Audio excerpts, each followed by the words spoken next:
Hello and welcome. In today's video, I'm going to share with you 10 easy carnivore tames. So let's get into it.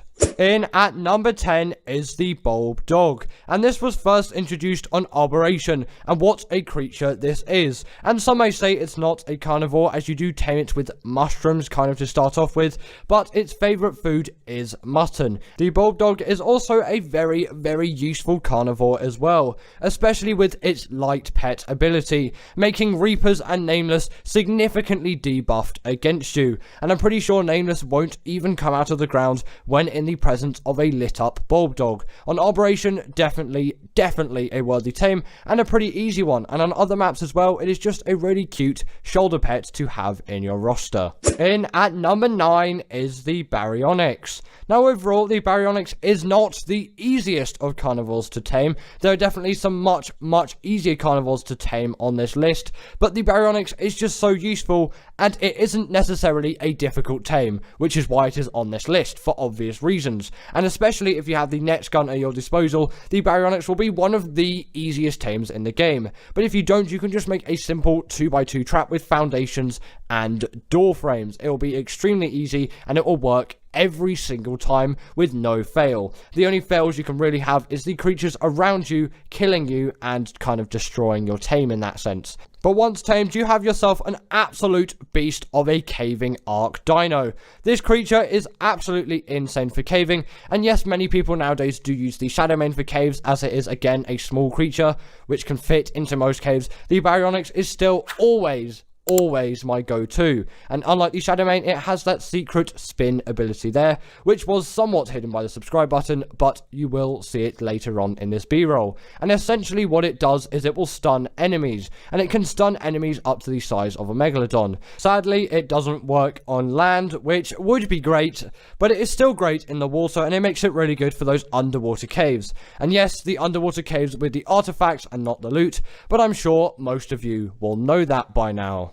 Next up, we have the Angler, and what a creature this is, and also what a forgotten creature the Angler is. And the Angler is definitely a creature which you should tame at some point, especially in the early to mid-game stages of the Ark game. Obviously not too early, as you do not want to be venturing into the ocean, I think, until at least you're in the high 20s or low 30s in terms of level. But what is the Angler used for, apart from just being a reasonable creature for traveling around Ark's oceans? Well, this thing is by far the best ocean creature out there for gathering silica pearls. There just isn't any other creature which can match its gathering ability. Obviously, there are going to be better ocean creatures out there, but silica pearls are an extremely useful resource, and it can do black pearls as well if black pearls do actually spawn ambiently on that map, which is a good thing as well, as again, silica pearls and black pearls are an extremely useful resource which later in the game you will need a lot of. So if you start gathering them early on, you'll definitely be thankful. Next, we have the Argentavis, and this is by far a kind of bread and butter Ark creature. You need this creature in Ark, and there's pretty much no questions asked about this creature. This is a creature that you just have to have, unless you're obviously on Gen 1 or Operation, when flyers are not allowed. But on most maps, excluding the two which I just mentioned, the RG is always a tame which every Ark player should have. And the main reason for that is for its metal gathering abilities. Yes, it can't gather metal in itself, but it is still an insane resource of a creature which can be used to get to and from the mountains, and you can use a different creature like an Anki to actually gather up that metal. And this will have weight reduction on things like metal, crystal and obsidian, so you can easily transport it from A to B with no weight problems at all. And also the RG can pick up a wealth of creatures as well, making it pretty good for taming other creatures too, especially the Anki again, as you can pick up an Anki on the RG and then you can simply drop it into a trap. But if you do not have the RG available to you, the Anki is still a very easy tame, as you can just lead it into a little trap. The same with a Baryonyx, and the Anki is pretty slow, so you shouldn't have too many issues. Also, its saddle works as a portable smithy, and if it eats a dead body, it has absolutely insane regen. Now, the Beelzebufo. This is a creature which, again, is definitely really underrated among many people, and it is a creature which I really see so much potential in, and it is a creature which I use a lot for cementing paste gathering. It is an absolutely insane gatherer of cementing paste, and unlike things like beaver dams, it is a lot a lot more reliable, as if you didn't know already, Ark is an extremely buggy game, which hopefully will be fixed for ASA, but we never know, and sometimes beaver dams just will not spawn on the map, or will you just have to wait for them to spawn as the beavers haven't made them yet, or there just isn't any beaver dams on the map for whatever reason. There are just so many things which can go wrong with beaver dams on Ark maps, and the Beelzebufo is a sure way to get that cementing paste every single time, especially on the island, as you have the insect cave, and if you have a good Beelzebufo that has enough health to withstand the absolute insanity of insects which are in the insect cave, then you'll have yourself a really good time on this thing. It is a very easy tame, which can just be tamed with the net gun again, or with a simple trap, and it may be able to be bowlered, but I'm not quite sure about it. Either way, if you can, tame yourself one of these frogs, you will not regret it. In at number 5 is the Crystal Wyvern, and this creature is more for the mid-game Ark players, as sadly it is unlocked behind a level wall. You have to unlock this thing over level 65, which in my opinion is a bit of a shame, but it is definitely an OP creature, and if you do a quick, cheeky, sneaky note run, you can actually get this thing pretty quickly, and it isn't too bad. And its taming method is probably one of the easiest on the list, but it is just a little bit further back, as that 65 level requirement is a bit steep for quite a lot of new Ark players. But the way how you tame it is a very simple passive tame using a type of crystal that you only find on Crystal Isles, and then you just feed it that crystal, and there's a spot where you can sit on its back and you can just simply press the button every time it asks for it, and then in a matter of minutes, or maybe 10 to 20 minutes, you'll have yourself a fully tamed Crystal Wyvern. And if you go for the Blood Crystal Wyvern, you have yourself an even better creature, as its blood sucking ability, I'm pretty sure, regens you and also just deals so much damage to the enemy. Definitely really good wyverns to have, and compared to the traditional wyvern, they are significantly easier to tame, and they have all the wyvern benefits. Again, they have the insane speed, they can pick up all the same creatures. Obviously their turning circle isn't great, but they're wyverns, and also their damage and health is up there as well. Definitely creatures that if you're over that level 65 boundary, you should tame. Now, the Maywing. This creature was originally introduced on Gen 2, and many people still think that this is not a carnivore, but in fact it is, and if you have tamed a Maywing, you will know it's a carnivore, but I'm pretty sure it's an omnivore as well, so you can get away with berries, which is kind of where the mix-up of this list comes.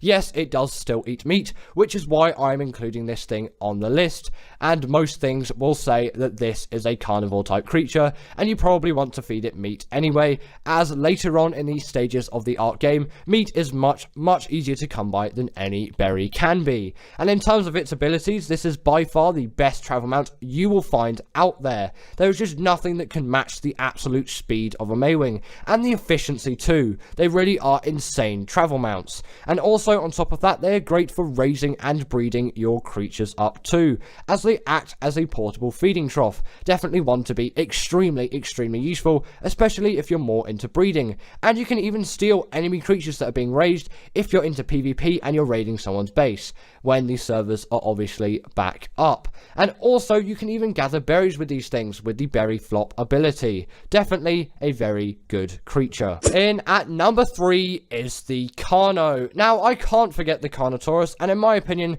this is one of the best carnivores out there, which is why it is so high on the list. It is just so easy and simple to tame. Again, with that very simple trap, you can just shoot it from afar and then it will run into the trap, and then you just have to knock it out, and it's so easy, as long as there aren't other hostile creatures in the area, which sometimes it can definitely be the case, and sometimes it can go wrong. But if you do the right preparation, this will be a piece of cake to tame, and you will have no issues with it at all. And I urge you to tame one of these things. They are really good. Yes, they won't stack up to the damage of an Allo or a health of the Rex, but they have a mobility that the Rex can't have, and they also have the ease of taming, which the Allo doesn't really have as much, as the Allo does come in packs, and the Allo is significantly faster than the Carno, but the Carno still has a very decent amount of speed and a decent amount of stamina to go along with it.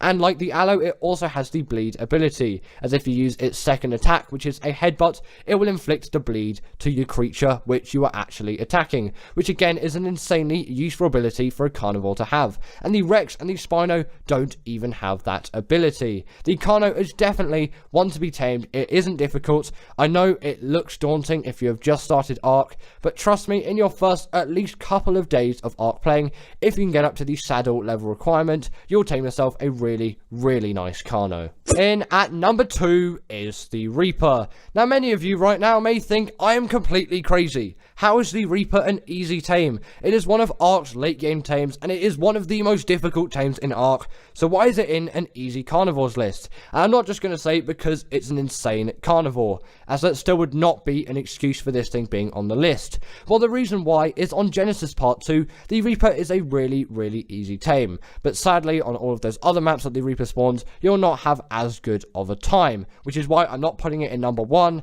as the number 1 spot is reserved for a much more accessible creature that is actually still significantly easier to tame than the Reaper. Essentially, if you want to check out how to tame it on Gen 2, check Raj Clark's guide. You can just search up Raj Clark Reaper Easy Taming Gen 2, and it will come up right there, and then you can look how to tame one. If you don't have Gen 2, sadly, the Reaper is not going to be an easy tame for you. But this taming method is just such a good discovery that I couldn't discount it, and I have to have it on this list. And once tamed, obviously, the Reaper is an absolute beast of the carnivore, and it is one of the best creatures which you can get in Ark. Overall, just completely. The Reaper is insane with a wealth of attacks and a beastly amount of damage, and a really nice health stats to go along with it too.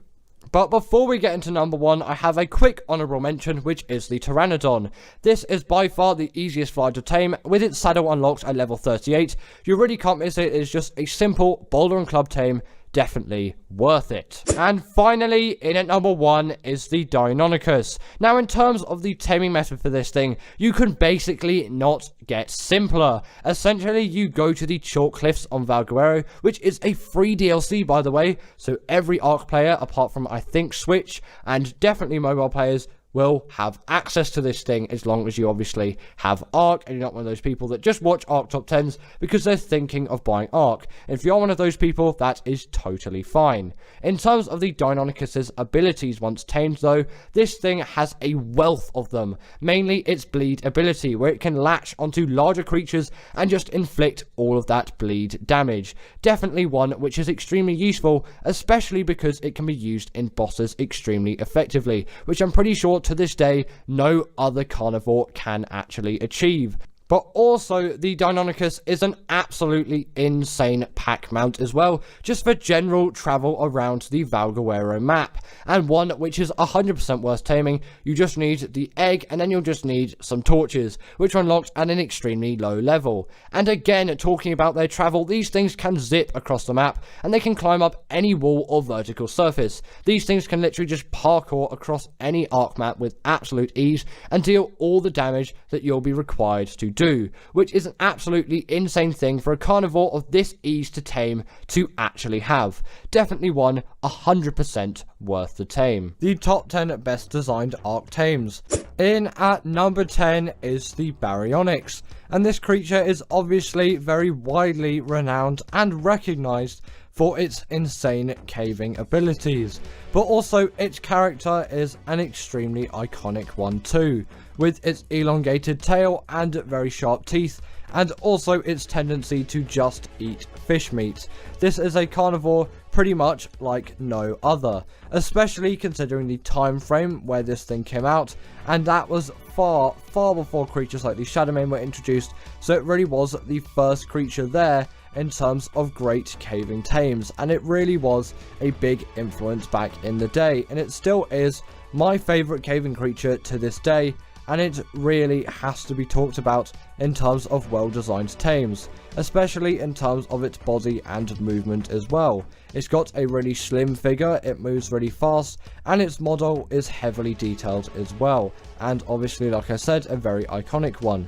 It is also packed with a wealth of special abilities, namely obviously its spin attack in the water. When you press right click, it will stun creatures up to the size of a megalodon, and on top of all of that, it does great damage too, and that is something you always want on any carnivore.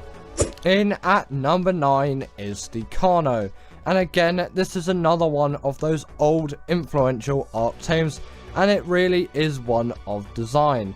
and if you've never seen one up close before, they will definitely make you laugh when you actually look up to it. Its arms are so comedically tiny, you cannot help but laugh at it. But it is also, on top of its comedic value, a very great creature with great mobility and great damage, and since the TLC, it has a bleed ability attack as well, which is something you always want on any kind of carnivore, and you do really need it at some point on any kind of carnivore to make it that best carnivore of which you can think of. And yes, the Aloe may be a bit of an upgrade, having a better weight stat and dealing more damage and just being a bigger and more powerful creature, but I always have love for the Carno, and especially considering how early on you can unlock its saddle and how ridiculously easy this thing is to tame, although on ASA that really doesn't matter anymore, as the baby creatures just make taming carnivores like this extremely easy anyway. But still, in ASE, the Carno is significantly easier to tame than the Aloe, and in my opinion, it is just my preferred creature due to its smaller size. It is just a more efficiently designed creature in my opinion, and I really like it for that, and I really like it for its character, its model design, and just its general charm on top of that as well. I really can't see myself in Ark without one of these things, and as always, call your Carnos Carny Dave. Next up, we have the Basilo, and this really is the epitome of underwater creature ocean design. This is pretty much the best ocean creature which you can find, especially for doing caves on the island, which is obviously very relevant at the moment, as the island is the only real non-janky map which you can get on ASA. Obviously, Svartalfheim is available as well, but I'm pretty sure that solution is a little bit more janky, and some stuff has to be done. It doesn't just come when you obviously install it, and you can't just install it like you would install a DLC Ark map on ASE. It's on a different modding platform. It's on something different. You can probably look up how to do it, but to this day I'm still not really sure. The only real downside with the Basilo is the fact that it has a depth limit, but the fact that it can withstand electric eels and jellyfish and those kind of creatures, this really is a creature which you should tame at some point, albeit its passive tame can be a little bit of an annoying one, but it is definitely one worth taming, as it is a really cool tame. In at number 7 is the Reaper, and the Reaper really can't be forgotten about in terms of great creature design. Obviously, it isn't the most inventive thing out there, pretty much just being an exact copy from the film Alien, but it still does have a slightly different twist on the xenomorph character that we all know and love. And it definitely doesn't mean it is a bad creature at all, and it is an extremely powerful one, just like you'd expect if you've watched Alien or Aliens, for that matter. They're the only real ones worth watching.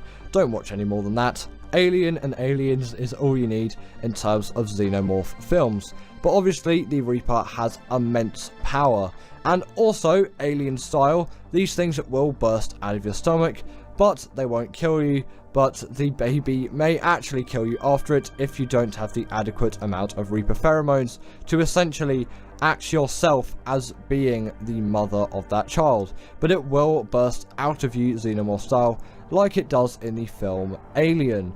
And on top of that as well, while it is still inside of you, getting loads of XP will warrant an 100% effectiveness, which is a really cool thing, which yes, the Rhinogonatha has a similar taming method for. The Reaper method is still a lot cooler to me. Now, we obviously can't discount the RG for its design as well. This is probably one of the most well-rounded Ark creatures out there for so many things, and it is the epitome of metal farming on Ark. No creature can compete with the level of which you unlock this, and also the amount of skill and abilities and mobility this creature has. Albeit it isn't the fastest flyer, it will still pack a punch in terms of damage, and it has stamina to fly over the long run, and it also has weight to carry any resource of which you wish, especially things like metal, crystal, and obsidian, which have insane weight reduction. And it can also pick up a wealth of creatures as well, which is just something which I really like to see, and it is great to see how many creatures this thing can pick up, especially considering its size. And obviously, when paired with the Anki, you have yourself an ultimate pairing of flyer to land creature, as the Anki can gather tons and tons of metal for you, and then you can simply carry that back on the RG back to your base, and you'll have yourself an absolute metal load. And also on top of that, it does have a portable smithy as a saddle, so if any of your metal weapons break, always make sure to have a couple of spare metal ingots in the RG saddle, and you can simply fix up a pick or a hatchet or a piece of flak armor if you've just done a cave run. And if you eat a dead corpse, if you're low on health, they have really great regen. Definitely something to try out. In at number 5 is the Maywing, and this creature is obviously one which is highly respected and is a very new creature, full of a wealth of abilities. And in terms of its design, it is pretty much the best travel mount which you can find out there. Obviously, it doesn't compare to the RG in terms of utility, but in terms of speed and getting around the place, the Maywing will do significantly better. But this thing obviously isn't meant to carry around metal. It is meant to carry around babies, as its saddle has 4 points where you can hold any baby creature. Doesn't matter what they are, we don't need to care about size or scale, they'll simply scale down into the saddle. Not really sure how that works, but you know, it is art, I guess, and we'll just go along with it.